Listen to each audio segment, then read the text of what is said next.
I'm here with Harsha in the middle of the off season. There's a bunch of news coming in. This time around, it's going to be the first time that you are not going to be involved. I believe since Overwatch League start, right? So unless you count the brief period where after I left Shock and then before I joined Titans, yeah. There was something there. Yes, I remember.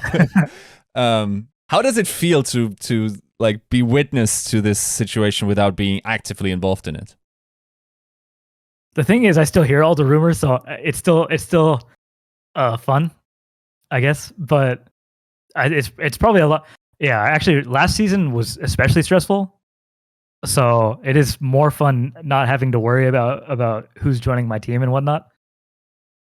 Actually, yeah, it's significantly less stressful. I don't know why I said like, yeah, it's just way less stressful. Yeah, makes sense. Now, of course, like you announced a while ago that you retired, and one might wonder, because theoretically speaking, there's a big opportunity on the horizon, right? Overwatch 2 is coming out.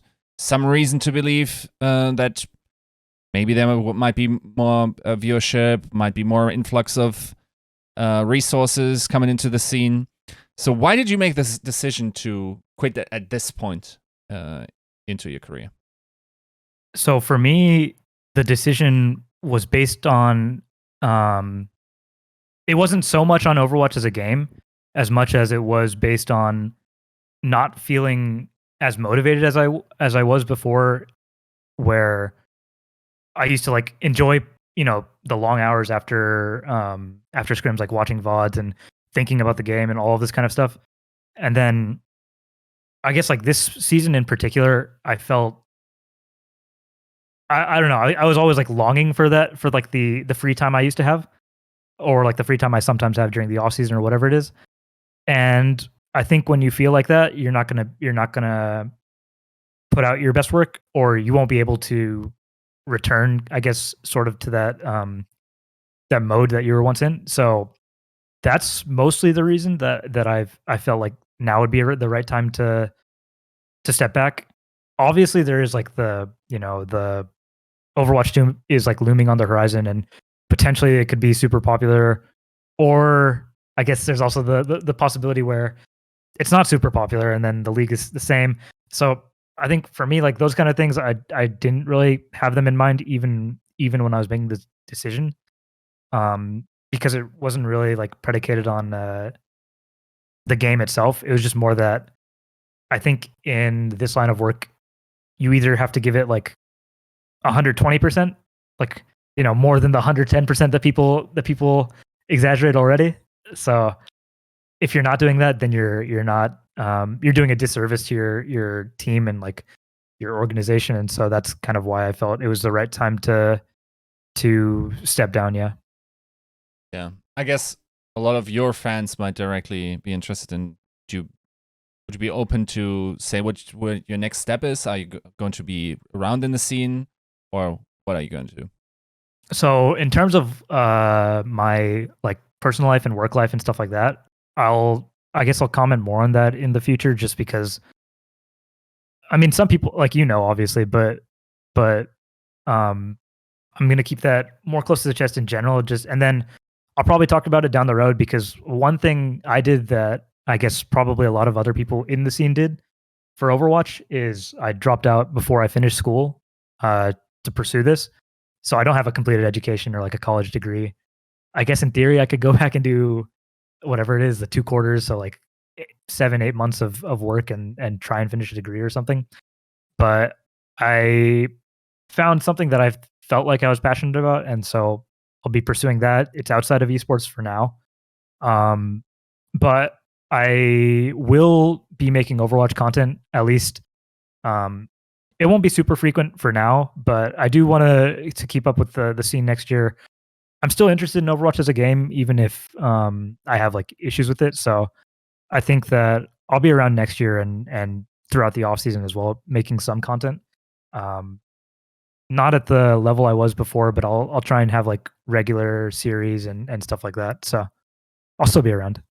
Sweet. Looking forward to that. Now, I mean, I think your career is probably best, or I guess you can tell me if that's accurate. summarized as a roller coaster of sorts, because Sure.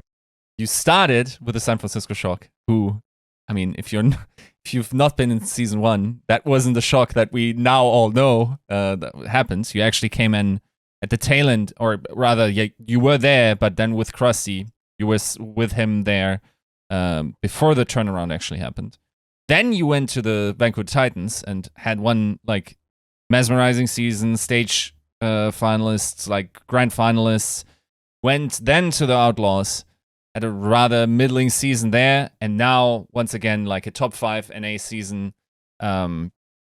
And I would say, like, especially like in the context of how competitive NA was, very much an upwards trajectory. So I guess a twofold question. How satisfied were you with this season? And how satisfied are you with your career in hindsight? With this season, it's hard to give like, I feel like I'm both satisfied and dissatisfied at the same time with this season. Because I think like, you want to talk about 2 different goals that were in mind for this season. One of them was rebuilding the team, and Outlaws has always been a losing org. Like even during season 1, when they had a winning record and like were very close to qualifying for the playoffs, I don't think they were like a respected team by any means. Actually, in Shock, I think we beat them. We had a losing record, but we beat them during the 3. During 3 of the 4 meetings. So I don't remember thinking of Outlaws as like a very strong team at the time. Yeah. Obviously, season 2, GOATs, they were not good at GOATs. And then season 3, when I first took over, we weren't good. So from turning the team around from that perspective, I think we did a really good job. Because we were always competitive.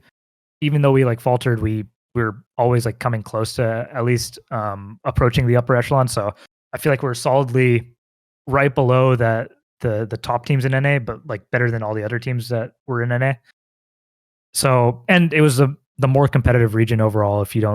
I think Shanghai was the only team that really Shanghai and Chengdu. I shouldn't discount Chengdu, but those 2 teams seemed very much a step ahead of the rest of the East. So it felt like we did a good job in terms of that. But I think that it felt like there were wasted opportunities. I think that everybody on the team felt like this. Like we were stronger than what we were able to present at times on stage. So yeah, I think that was obviously unfortunate. Like I think especially during that first stage, I think we were a really strong team. And then there were times when in stage 3 and stage 4 where we felt like we were really strong, and then we weren't able to show how well we'd been playing in practice on stage. So that was obviously frustrating. And then, to top it off, we were leading against Justice to get to Hawaii, and then faltered there. So we had so many opportunities to make that like, the last leap up, and we didn't take that. So that was the frustrating part of the year. So I'd say, let's say as like a competitor, it wasn't satisfying, but for the org, I think it was a satisfying year overall. Yeah. Now, okay, here's the permission card, because usually like when you lose, especially like in these big games, like you're sort of penalized for making or like explaining what happens, and it's soon looking like excuses. Excuse, yeah. I mean, we saw what happened to Atlanta with like when they had the pretty legitimate, in my opinion, sort of they couldn't scrim caveats for an extra day and had travel issues and stuff like that. Yeah. Yes. So, what were some of the issues that we didn't hear about behind the scenes in the Outlaws that made you possibly like not reach the end stages, or like made you lose that particular game? Was there anything in particular where we would say, okay, in hindsight, that probably held us back pretty significantly?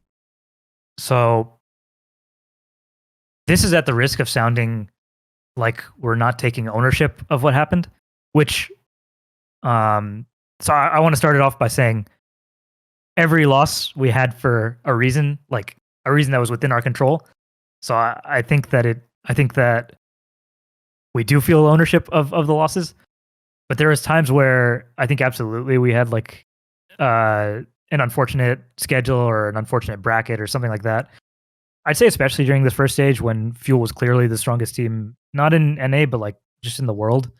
it really sucked to be on their side of the bracket when, you know, we had been playing like Justice in Florida and these Toronto, the other side of the bracket in scrims, and we're clearly significantly stronger than that other side of the bracket. But it doesn't matter because, you know, in the end we just had to play who was given to us, and we were given the strongest team in the world, so that was definitely unfortunate. I think the other thing that was unfortunate is having to play Atlanta and Gladiators in stage 4 when they were the two strongest teams in NA, and then obviously Gladiators went on to be the champion. Atlanta couldn't show their full strength because Pelican had his lung or his pneumothorax, I guess. So, you know, they potentially could have been also the second strongest team or the strongest team. We don't know. But yeah, having you know, dashed our tournament chances obviously stinks. But NA sent the two strongest teams in the world to Hawaii, so it doesn't really matter in the end. Or, sorry, the two strongest teams in NA, not the two strongest teams in the world. So that doesn't really matter in the end. It's just it was just unfortunate for like us personally. You know, we probably could have done slightly better than what we presented rather. But I think in the end, like all of our losses, we can point to specific things that we could have done better, or you know, maybe we were just behind it at a certain concept or something like that. So I think that's why I'm not really pointing at specific matches. I think that overall the matches were very much in our control, and we were just outplayed or out strategized, I would say. So yeah. I mean, you recently had like a piece of content where you pointed out that there are some issues with strengths of schedule, but yeah, I think like in your particular case, it is hard to conceive of a fair mode of seeding and or like playing enough matches to not have that schedule, because like I'm thinking like let's say the NA split and the Asia split stays around about the same, then that still means you're not playing every single team in every single tournament cycle, right? I think what has to happen is the matches just have to be increased, because I thought there's so many problems with the strength of schedule in terms of like, not only were there problems, but they could have been avoided, or not necessarily avoided, but they could have been like worked around, and they weren't worked around, right? So I think opponent picking absolutely, you know, I don't think opponent picking matters for the overall playoffs or the grand finals, when that's when you have the most data points to base seeding off of, right? It matters when you don't have that many data points and you want to make a good bracket that accurately showcases strength. That's when opponent picking means the most, because it either means you're picking a grudge match between two really strong teams, or the team that is picking is just going to pick the weakest team available. Those are really the only two options. You know, there's like matchup, I guess that could be a factor, but I think overall that's when it matters the most. We could have had that all season, but we didn't. I think that, I guess one of the points that I brought up, and that I think other coaches have brought up, like I know Brad has brought up, maybe not, maybe publicly, maybe not, I'm not sure, is that bye weeks weren't really used as bye weeks during every stage. You know, teams can't afford to give players that much of a rest. So it doesn't really benefit anybody to have. In fact, I would say a day of scrims is longer than a match day, to be honest. So yeah, it's like it's kind of like counterintuitive to have those. So you know, having more data points could have led to a more even bracket. Could have led to not having the difference between playing Vancouver and London twice versus playing, you know, in our case we played Shock, Atlanta, Dallas twice. 3 of the 4 strongest teams out of NA, you know? So, and then I can't just cherry pick. So we did also play London twice, to be fair. Yeah. I don't remember the last team, but Florida, I guess, who should have been strong, but, you know, had their own set of circumstances. But I think that like there are at least ways that these issues could have been mitigated. And I think that they should look into it next year. Obviously next year might just be experimental, because we know that the beginning of the league is going to be played on an early build of Overwatch 2 rather than the actual, presumably the release build. Mm-hmm. So that's, I think, you know, when the league has those kind of things going on, that I think they see that as their time to experiment. So maybe they will next year. But yeah, I think that they definitely could have avoided some of these things. Now, like I think, like if you look at the season, especially like the criticism of the seasonal format last year or the years before, I think burnout was a big issue. And as you said, like I think we had an interview before, we outlined like what kind of insane work hours you sometimes had. Was this better somehow this season, that you felt like the burnout was less severe, or were you just more used to it, or what does it feel like? No, I think teams just know that it's going to happen, and you just have to do your best to predict when it's going to happen, and try and mitigate it that way. I don't. Every team in the league, when they come sit down with an interview with you, they'll have stories about how like they had teammates that burned out, or how they had players that burned out, or whatever, that like couldn't give their best effort. It's just something that like every team deals with, and they have to find a way around it, or they have to find a way to mitigate it. It's unfortunately just like one of the realities of Overwatch, and it's one of the ones that I guess I personally felt, and I guess part of the reason that I felt like I needed to retire is this game.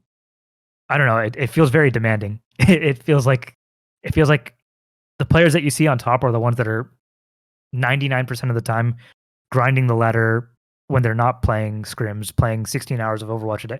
Maybe not 16 hours, but 12, 13 hours of Overwatch a day. Yeah. And then on off days, maybe they're playing 16 hours or something like that. So this game really demands a lot out of you. I don't know why it is like that. Maybe it's an exception. Maybe it's not. I mean, for instance, Counter-Strike doesn't seem to be that way, but I'm not sure why that's the case. I think somebody who knows more about esports probably has to look into that. But I think that I don't think that people have gotten better about dealing with it.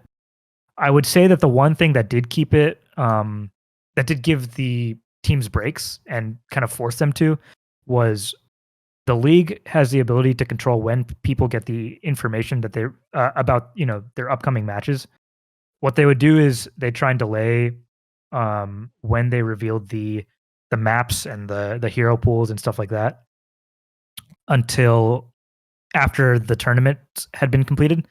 I know there are some coaches that were fighting to go, hey, give it to us as fast as possible. I think that's so bad. I think you have to delay how long you give that information out to force teams to have to give players a break, because otherwise it'll be an arms race.